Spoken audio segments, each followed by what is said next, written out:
Hola, buenas noches. Yo soy Laura Saldarriaga Murillo y en este video voy a explicar lo que hice en la segunda actividad evaluativa de Física 2. Como punto 1 teníamos como objetivo realizar un ensayo en donde definamos de manera clara y detallada el concepto de campo eléctrico y potencial electrostático. Para esto necesitamos describir cómo se construye el concepto, cuál es la relación entre ambos y por qué es importante en el entendimiento de la fuerza.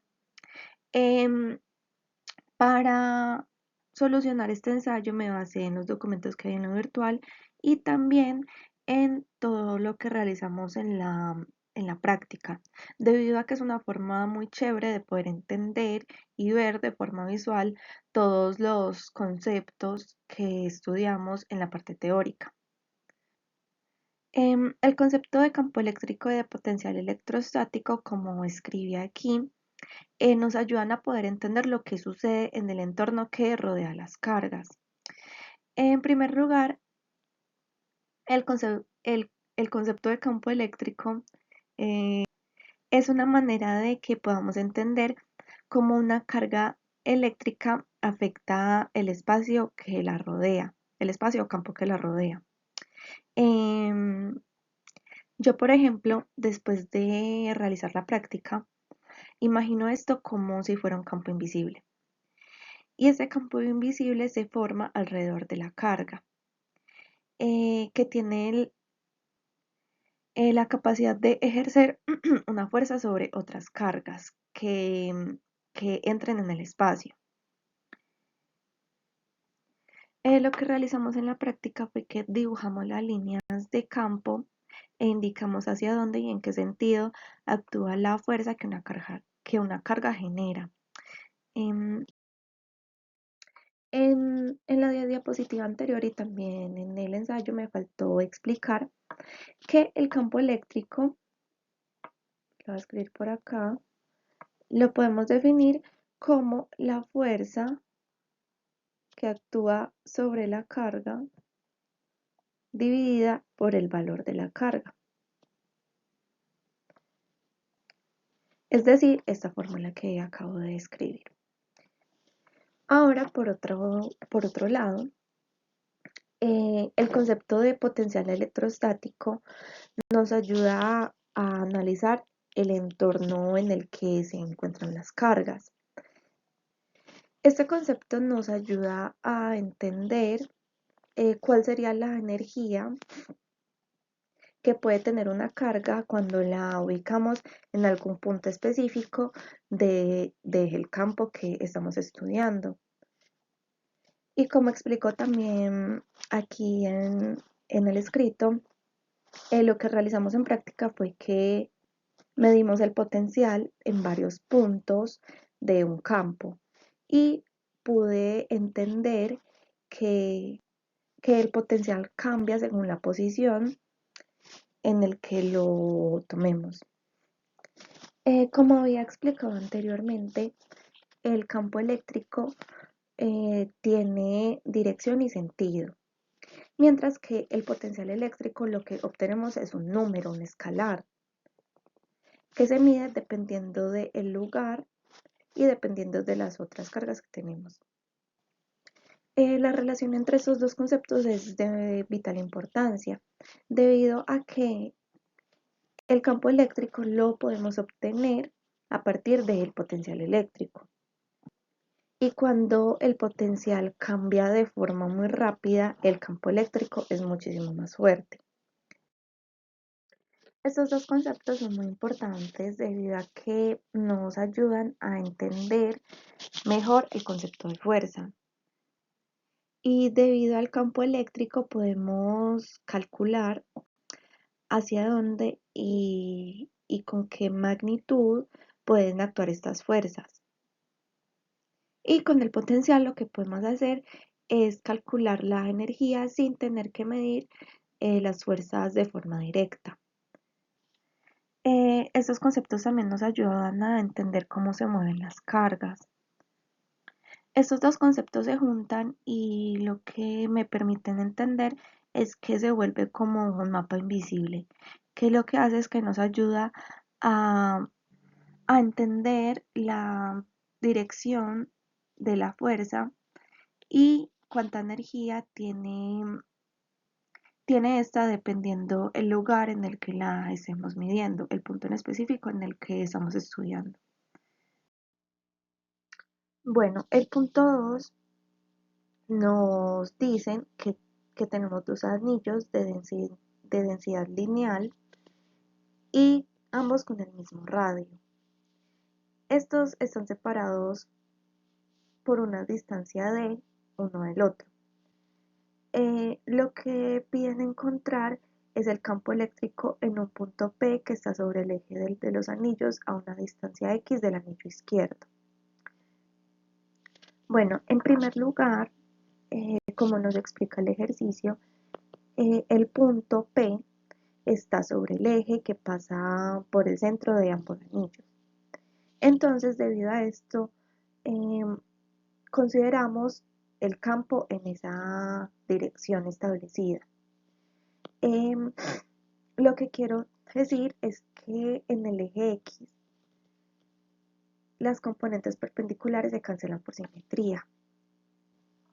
Bueno, como primer concepto tenemos que la fórmula del campo eléctrico en el eje de un anillo cargado se especifica como la fórmula que podemos encontrar.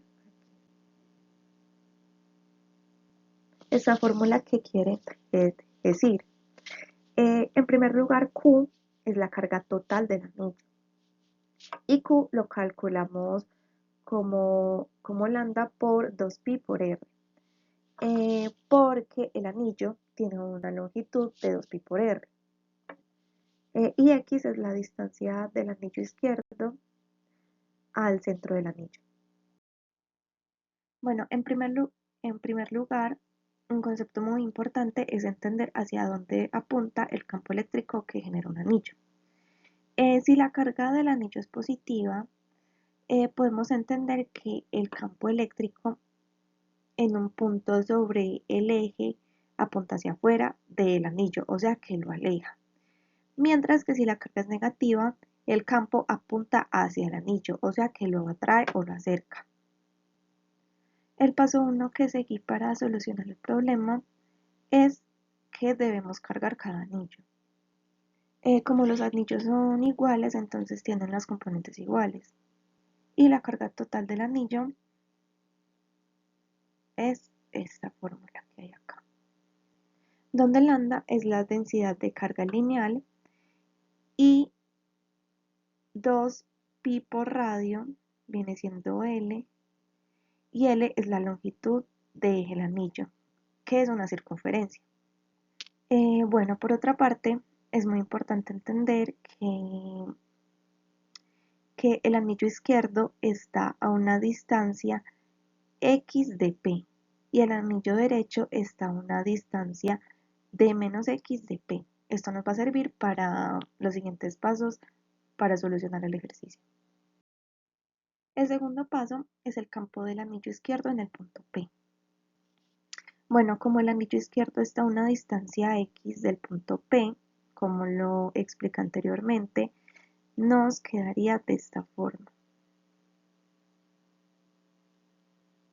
Y como la carga es positiva, entonces el campo apunta hacia la derecha.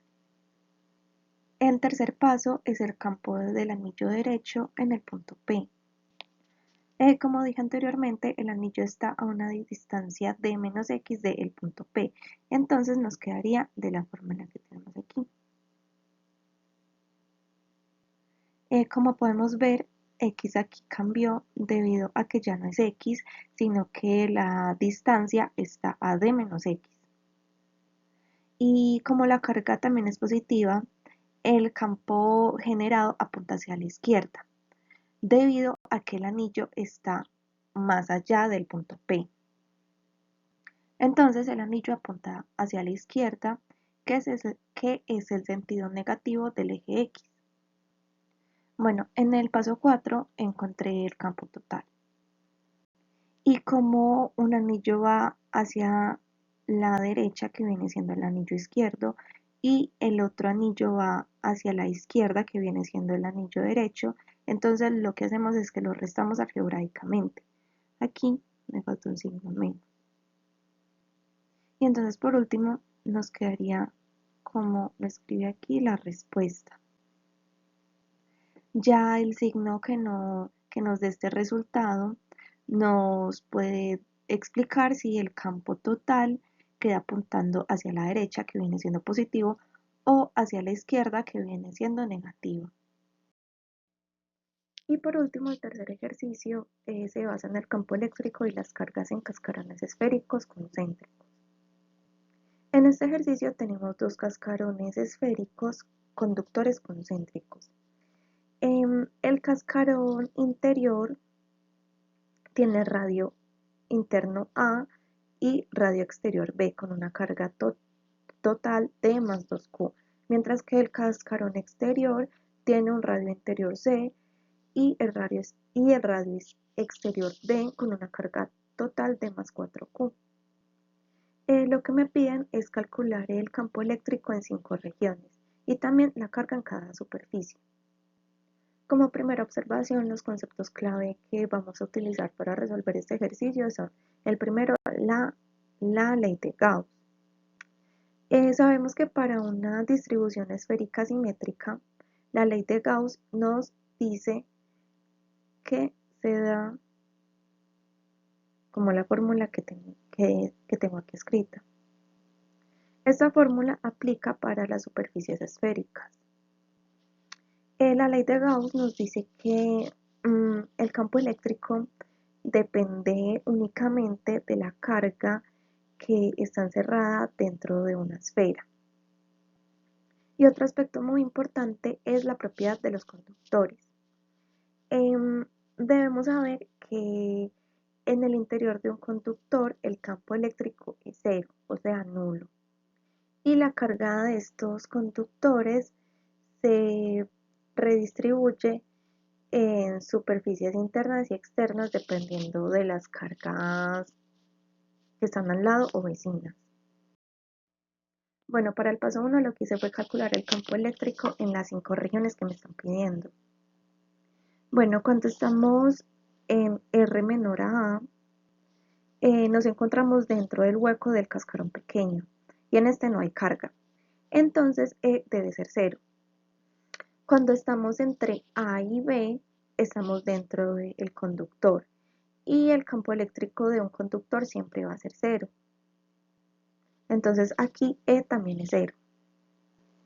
Cuando estamos entre B y C, ya encerramos toda la carga del cascarón pequeño, que es más 2Q. Bueno, este cascarón es conductor, o sea que la carga se ubica en toda la superficie externa, ya que adentro no hay nada que se pueda neutralizar.